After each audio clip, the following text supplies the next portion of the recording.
আসসালামু আলাইকুম এভরিওয়ান, সবাই কেমন আছেন? আলহামদুলিল্লাহ, আশা করছি সবাই ভালো আছেন। আমিও আলহামদুলিল্লাহ ভালো আছি। তো আজকে চলে আসলাম নতুন একটা ভিডিও নিয়ে। আমি আজকে বিরিয়ানি রান্না করব। তো বিরিয়ানির জন্য যা যা দরকার সব কিছু নিয়ে নিয়েছি। এই তো পোলাও চালটা ধুয়ে নিয়েছি। আলুটাকে কিছুক্ষণ হলুদ লবণ দিয়ে আমি মাখিয়ে রেখেছিলাম। এই তো পেঁয়াজটাকে বেরেস্তা করছি। বেরেস্তার তেলটা একটু লাল লাগছে। অ্যাকচুয়ালি আমি পুরো রান্নাটাই করব সর্ষের তেল দিয়ে, দ্যাটস ওয়াই এরকম লাগছে। তো আমি আলুটাকে ভেজে নিলাম। এদিকে আমার মাংসটা আগে থেকে ম্যারিনেট করা ছিল, মাংসটা কষানো হচ্ছে। এই তো তো মাংসের মধ্যে বাদাম আর মশলাটা দেওয়া বাকি ছিল, দিয়ে দিলাম। এই তো দেন আমি মাংসটা ভালো করে নেড়ে দিতে হবে যাতে মশলাটা ভালো মতো ঢুকে।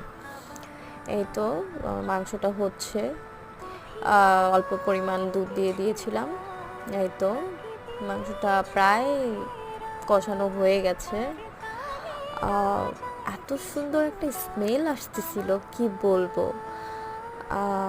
আমার তো ভিডিও এডিটিং করতে গিয়েই আবারও খেতে ইচ্ছে করছিল। যাই হোক, এদিকে আমি আবার পোলাওর চালটাকে ভালো করে ভাজতেছিলাম।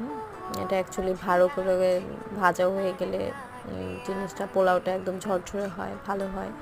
অনেকটা বালি নাড়ালে যেরকম সাউন্ড হয় অনেকটা ওরকম। যা হোক, হয়ে গেছে। আমি পানি দিয়ে দিয়েছিলাম। তো আমার পোলাওর চালটাও মোটামুটি হয়ে যাচ্ছে। অল্প কিছুক্ষণ পরেই প্রপারলি হয়ে যাবে। এই তো আমার পোলাওটা প্রায় হওয়ার দিকে।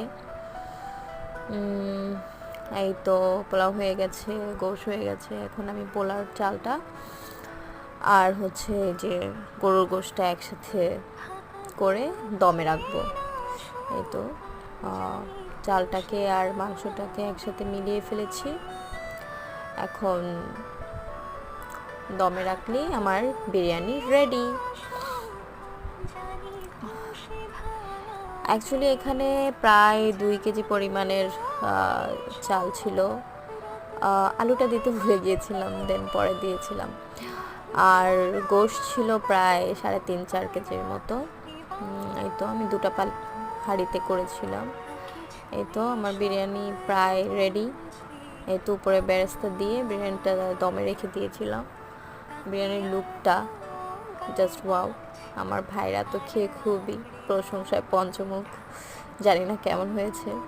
সবার ভালো লাগলে পাশে থাকবেন। ওকে, আল্লাহ হাফেজ।